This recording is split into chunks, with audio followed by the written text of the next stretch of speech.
우리가 살아가다 보면 불공평하다고 느낄 때가 많이 있습니다. 사실 우리의 모든 삶 가운데 공평하다고 느낄 때보다는 무언가 아쉽고 나는 차별받고 있는 건 아닌가, 나에게만 불공평한 건 아닌가, 이렇게 우리가 느끼며 살아가는 경우가 많이 있는 것 같습니다. 그래서 우리는 세상은 참으로 불공평하다 그렇게 말하고 느끼며 살아가고 있는 경우가 많이 있는 것 같습니다. 오늘 본문에서도 불공평하고 불의한 일에 대한 이야기가 나오고 있습니다.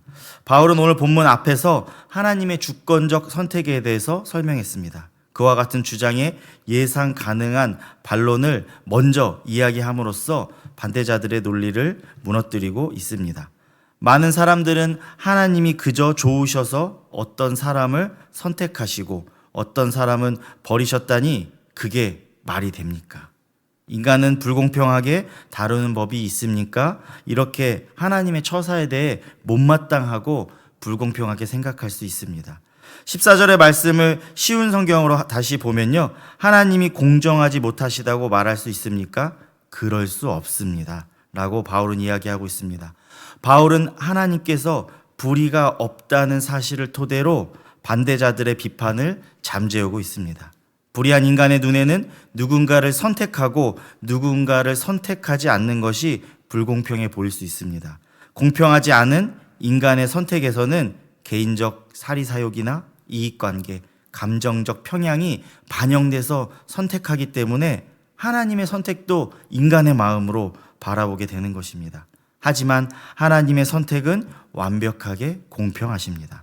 하나님의 계획은 완전 무결하기 때문입니다. 구원의 계획을 이루시기 위한 하나님의 선택은 공정한 선택입니다. 하나님이 결정하시는 일을 불의나 불공평의 평가로 내릴 수 있는 존재는 이 세상에 아무도 없습니다. 왜냐하면 하나님만이 선이시고 의이시기 때문입니다. 바울은 하나님의 선택이 공정함을 구체적으로 설명하기 위해 첫 번째로 모세를 예로 제시하고 있습니다. 우리가 아는 것처럼 금송아지 사건 이후에 모세는 이스라엘과 하나님 사이에서 화목하게 하는 기도로 가까스로 여호와의 진노를 잠재웠습니다. 그 후 하나님은 모세에게 여정을 떠나라고 명령하셨습니다. 그러나 모세는 하나님이 함께하지 않으시면 길을 떠날 수 없다고 이야기했습니다. 그러자 하나님이 함께 하시겠다고 약속해 주셨습니다. 그리고 모세는 그 말씀의 증거로 하나님의 영광을 구합니다. 하나님 모세에게 당신의 영광을 직접 보여주시지 않으시고 그를 손으로 덮으신 후 지나가셨습니다. 모세는 하나님의 사랑하시는 자였습니다. 그리고 하나님과 소통하고 하나님과 백성 사이에 그 중재자 역할을 감당하는 사람이 모세였습니다. 그러나 그럼에도 불구하고 하나님은 당신의 얼굴을 모세에게 보여주지 않으셨습니다. 하나님의 얼굴을 보여주지 않으셨다고 해서 하나님이 불의했다고 할 수 없을 것입니다. 오히려 하나님은 모세를 보호하여 주시고 모세를 위해서 긍휼을 보여주셨습니다.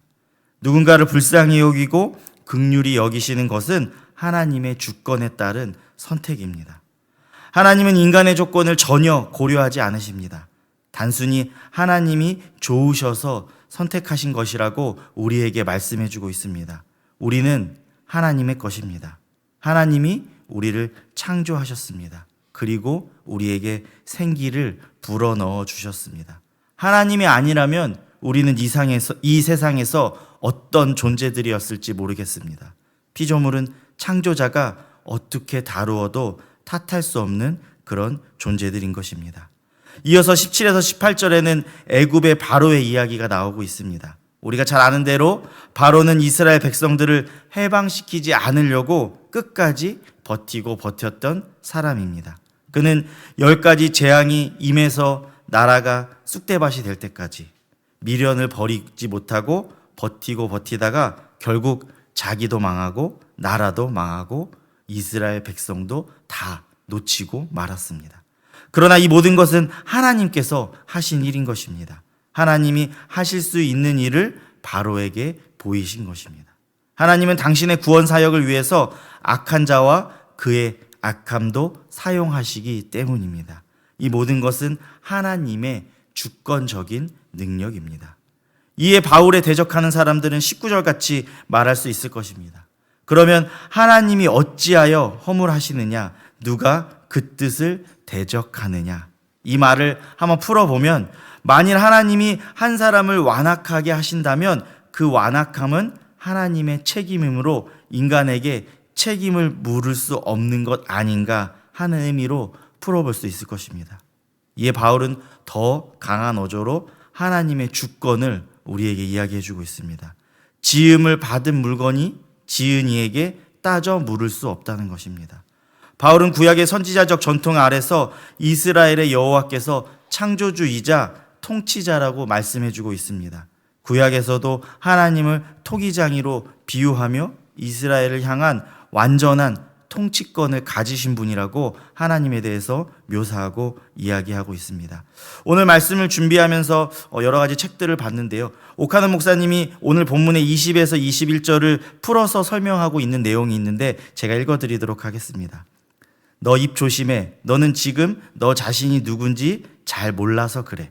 진흙을 빚어서 질그릇을 만드는 토기장이를 생각해봐. 그는 왕의 수라상에 올라가는 식기를 만들기도 하고 요강을 만들기도 해. 그런데 요강이 된 진흙이 토기장이에게 왜 나를 이렇게 대접하느냐고 대들 수 있어? 절대 그렇게 하지 못하지. 너의 위치가 뭔지 아냐? 창조자 하나님 앞에서 진흙이요 질그릇이야. 창조에게는 자유와 주권이 있어. 그것을 놓고 내가 이러니 저러니 하고 따질 수 있니? 그가 좋아서 하는 일을 내가 불공평하다고 말한다면 그 불공평에 무엇에 근거하고 있는 것이니? 내 존재를 모르니까 떠드는 거야. 하나님 앞에서는 무조건 입을 다물어야 해. 이렇게 풀어서 이야기해주고 있습니다. 피조물은 창조자의 공의와 자유와 권리를 논할 자격이 없습니다. 오직 그분의 처분에 따를 뿐입니다. 창조자는 자기가 만든 것에 대해 절대 자유, 절대 주권을 행사합니다. 하나님은 진노를 내리시기도 하고 긍휼을 내리시기도 할 수 있는 분이십니다. 바울은 성도가 하나님의 주권적 긍휼을 받는 자라고 우리에게 이야기해주고 있습니다. 이스라엘과 이방인 모두 하나님의 주권적 선택과 부르심이 미치고 있음을 우리에게 이야기해주고 있습니다. 하나님의 놀라운 선택의 은혜를 생각하면 이방인인 우리로서도 입이 10개라도 할 말이 없는 사람들입니다. 선민인 이스라엘을 넘어 우리를 구원하여 주신 그 은혜에 우리가 무엇으로 말할 수 있겠습니까? 바울은 오늘 본문에서 사람의 지식으로 다 이해할 수 없는 하나님의 주권을 신뢰해야 한다고 우리에게 말하고 있습니다. 또한 하나님은 결코 불의하지 않으시기에 그 뜻은 언제나 선하다고 고백하고 있습니다. 바울의 고백은 우리가 하나님의 뜻을 이해하지 못하는 순간에도 그분의 주권을 신뢰하고 순종해야 한다고 우리에게 이야기해주고 있습니다. 우리는 하나님이 어떠신 분인지 잘 알아야 그분의 주권을 신뢰하고 나아갈 수 있습니다. 하나님은 긍휼을 베푸실 자에게 긍휼을 베푸시는 사랑의 하나님이십니다. 우리가 구원을 받은 것은 우리를 사랑하시는 하나님 은혜 때문입니다. 우리가 우리의 모습으로 구원의 이유를 찾으려고 한다면 나의 지식과 나의 재물과 나의 의를 위해서 우리의 구원의 이유를 찾으려고 한다면 그것은 하나님 앞에서 또 다른 죄악의 모습일 것입니다. 우리는 하나님이 베풀어 주신 긍휼의 은혜 안에 있음을 기억하고 감사하며 나아가야 합니다. 겸손히 하나님 앞에 나아가야 하는 사람들입니다. 또한 하나님은 완악한 인간의 마음을 통해 당신의 뜻과 능력을 보이시는 분이십니다. 본문의 바로를 통해 하나님의 주권적 일하심을 보여주셨습니다. 하나님은 악한 바로를 통해서 자신의 권능을 나타내시고 모든 민족에게 하나님의 이름을 알리셨습니다. 우리도 삶에서 힘들고 어려운 순간, 이해하기 힘든 순간들이 있을 수 있지만 하나님의 선한 계획을 신뢰함으로 바라보아야 합니다. 하나님의 크고 놀라운 일을 우리가 다 이해할 수 없지만 순종하기 위해 하나님의 말씀을 따라 살기 위해 우리가 몸부림치며 하나님 앞에 나아갈 때 우리의 몸부림을 하나님은 기쁘게 받아주실 것입니다. 그리고 마지막으로 하나님은 인내와 긍휼로 우리를 품어주시는 분이십니다. 바울은 마땅히 심판받을 죄인들에게 오래 참으시는 분이시며 긍휼로 품으시는 사람들에게 영광을 준비하시는 분이 하나님이라고 우리에게 이야기해주고 있습니다. 하나님은 말씀으로 세상을 창조하신 만물의 주인이십니다. 그렇기에 그분이 원하시는 대로 피조물을 사용하셔도 부당하다 우리는 말할 수 없습니다. 그럼에도 불구하고 피조물들이 창조주의 뜻을 어겨도 하나님은 오래 참으시고 우리에게 자비를 보여주는 분이심을 우리는 기억해야 하는 것입니다.